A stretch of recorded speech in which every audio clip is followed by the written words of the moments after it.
की, पवन वीर हनुमान की, गोविंदा गोविंदा गोविंदा।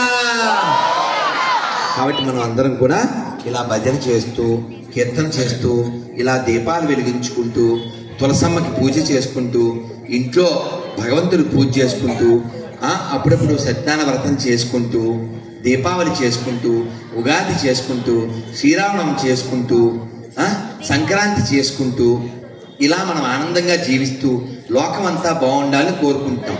మనమేమో ఇన్ని పండగలు చేసుకుంటూ చేసుకుంటూ అని మనం అనుకుంటే వాడు ఒక్కొక్కరిని వేసుకుంటూ అని వాడు ఉన్నారు. జోక్ కాదండి. అందుకని నేను సరదాగా చెప్పిన దీని వెనకాల ఉన్నటువంటి సీరియస్నెస్ని అర్థం చేసుకోండి. మనం కట్టర్ హిందూస్గా స్ట్రాంగ్గా ఉంటేనే ఈ దేశం ఉంటుంది. ప్రపంచం అంతా బాగుండాలంటే భారత్ బాగుండాలి, భారత్ బాగుండాలంటే హిందువులు బాగుండాలి, హిందువులు బాగుండాలంటే హిందువుల్లా ఉండాలి, హిందువుల్లా ఉండాలంటే హిందువుల దగ్గర కొనాలి, హిందువుల దగ్గర కొనాలి, హిందువుల దగ్గర తినాలి, హిందువుల్లా ఉండాలి. అలా ఉండాలంటే మనకి జ్ఞానం ఉండాలి, బుద్ధి ఉండాలి, సిగ్గు ఉండాలి, పౌరుషం ఉండాలి. ఎవడు తక్కువ ఇస్తే ఆడి దగ్గర కొనేయడం, ఆడేమో ఉమ్మేస్తాడు, మనం దొరికితే కుమ్మేస్తాడు.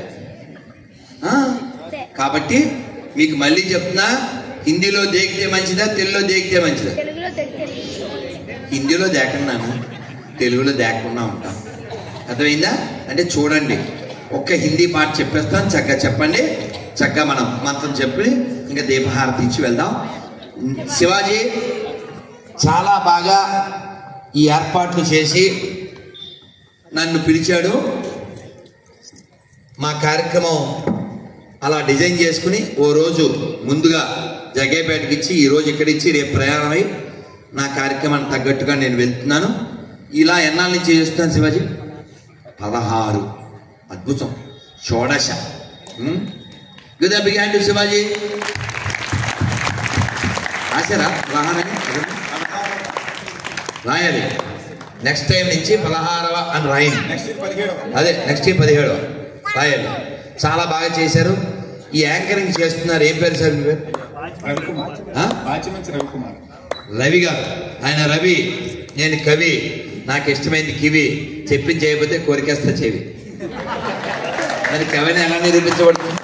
చాలా బాగా చేస్తున్నారు, చాలా సంతోషం. నానా ఒక్క మాట గుర్తుపెట్టుకోండి, మనం ఇలా ఉంటే ఉత్సాహం, మనం ఎలా ఉంటే ఉత్సవం, మనం ఎలా ఉంటే ఉత్సాహం, మనం ఎలా ఉంటే ఉత్సాహం, మనం ఎలా ఉంటే ఉత్సవం.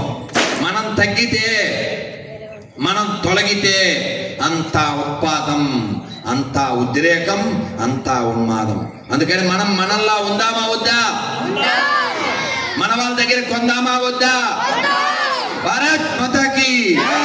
నేను హిందూ హిందూ అంటా, మీరు భాయి భాయి. హిందూ హిందూ హిందూ హిందూ హిందూ హిందూ అంటా, దేశకి బంధు అంటాను. హిందూ హిందూ హిందూ హిందూ హిందూ హిందూ. చాలా సంతోషం. మరి రోజు నిద్ర లేచాక నేను సూర్యుడికి నమస్కారం పెడతా అన్న వాళ్ళు చేయొద్దు. చాలా సంతోషం. నాకు ఆదిత్య హృదయం వచ్చు అన్న వాళ్ళు చేయొద్దు. చాలా అదేంటో అమ్మని అడుగు, మళ్ళీ చెప్పుద్ది.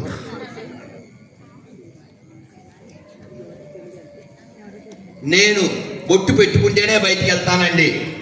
అమ్మో, నిజమైన హిందువులు మీకు మీరే ఒకసారి గట్టిగా చప్పట్లు.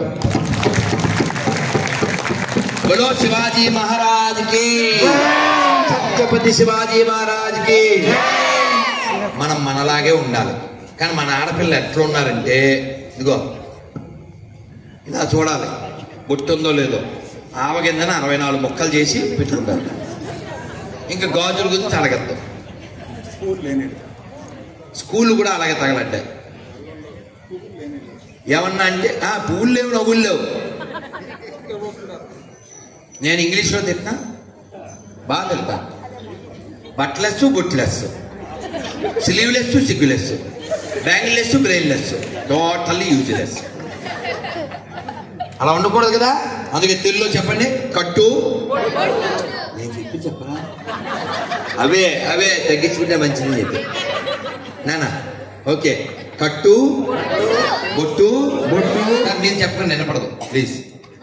బాచి అదే మీతో పేజీ. Thank you. కట్టు ఈయన పట్టు పట్టు వాడి ఇంటి మీద ఒకటి కొట్టు ప్లీజ్.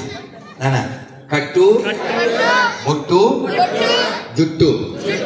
అప్పుడే మనం హిట్ లేతే పట్టు. అర్థమైందా? ఈ మూడింటిని మర్చిపోకుండా.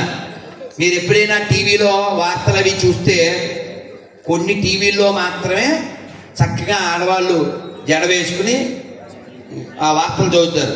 ఎక్కువ టీవీల్లో అది వాడు చెప్తున్నాడు. ఏం పేరు నీ పేరు? నీ పేరు కృష్ణ. వాడు చెప్తున్నాడు ఈ టీవీలో మాత్రమే జుట్టు వేసుకుని జడ వేసుకుని చదువుతారు. మిగిలిన టీవీల్లో అన్నిటిలో నేను వేడని దెయ్యాల జుట్టు వదిలేసి. నేను ఇంటర్వ్యూ ఇస్తాను. ఇస్తే చాలా మంది ఇంటర్వ్యూ చేయడానికి వస్తారు కదా, వాళ్ళు కూడా చాలా మంది అలా జుట్టు వేసుకోరు. నేను ఊరుకోనుగా జడ వేసుకోమ్మా, అలా పిశాచంలాగా నువ్వు ఉంటే నేను ఇంటర్వ్యూ ఇవ్వడని చెప్తాను. కాబట్టి మీరు కూడా అలా పిశాచాలు ఏమైనా ఉన్నాయి ఇక్కడ అలా వేసుకోకుండా జుట్టు ముడి వేసుకుని వెళ్ళాలి. ఏదన్నా జుట్టు ఆరబెట్టుకోవడానికి వదలడం వేరు. అలా వదిలేస్తే అది మళ్ళీ మన అన్నంలోనే పడుతుంది, అది కడుపులోకి వెళ్తుంది. అవసరమా? అవసరమా? మనం మనలా ఉందా? దాని వెనకాల ఆరోగ్యం ఉంది, సైన్స్ ఉంది. చక్కగా ఈ ఒక్క హిందీ పాట. నేను ఓసారి జైలుకి వెళ్ళాను. జైలుకి వెళ్ళారా? మీరు చెప్పకూడదు అలాగా. Once I went to jail అనగానే వాడికి వాడే నెక్స్ట్ ఊహించేసుకుంటాడు. ఎక్కడికి వెళ్ళానంటే బీడ్, మహారాష్ట్రలో సంభాజీనగర్. అప్పట్లో వేరే పేరుతో పిలువబడేది ఔరంగాబాద్ అని. నేను అలా వెళ్ళినప్పుడు శివాజీ 1 minute అలా జైలుకి వెళ్ళినప్పుడు 600 మంది పైన ఖైదీలు ఉన్నారు. వాళ్ళు నేను ఇంగ్లీష్లో చెప్పాను, వాళ్ళు మరాఠీలో ట్రాన్స్లేట్ చేశారు. వాళ్ళకి పాపం అంత హ్యాపీ అవ్వలేదు. స్వామిజీ आप सीधा बताइए हिंदी में అన్నారు. भैया मेरा बात सुनो, मेरा हिंदी अच्छा है, मैं हिंदी में बच्चा है, मेरा हिंदी कच्चा है అన్నారు. వాళ్ళు సంతోషపడ్డారు, నవ్వారు. నేను వాళ్ళకు ఒక కృష్ణుడు ఫోటో చూపించి చేతిలో క్యాలెండర్ లాంటిది, భగవాన్ కైసా హై అన్న. అందంగా ఉన్నాడని హిందీలో ఎలా చెప్తారు? అచ్చా హై, ఇంకా సుందర హై, ఇంకా బహుత్ సుందర్. ఇలా 4-5 ఆన్సర్ చెప్పారు. వాళ్ళు బహుత్ సుందర్ చెప్పగానే నేను అన్నాను, భగవాన్ బహుత్ సుందర్ హై, సబ్కో అందర్ హై, తూ నై బోలితే హమ్ సబ్ బందర్. అర్థం కలదే? బందర్ అంటే కోతిరా, ఏదో కృష్ణా జిల్లాలో బందర్ అనుకుంటున్నా. సో లోపల ఉన్న అందమైన భగవంతుడిని మనం తెలుసుకోకపోతే మనం కోతిలా అయిపోతున్నాం. అందుకని అందరి లోపల ఉండేటువంటి భగవంతుడిని మనం తెలుసుకోవాలి. అందరు చెప్పండి, అందరూ కలిసి భజనలు చేస్తే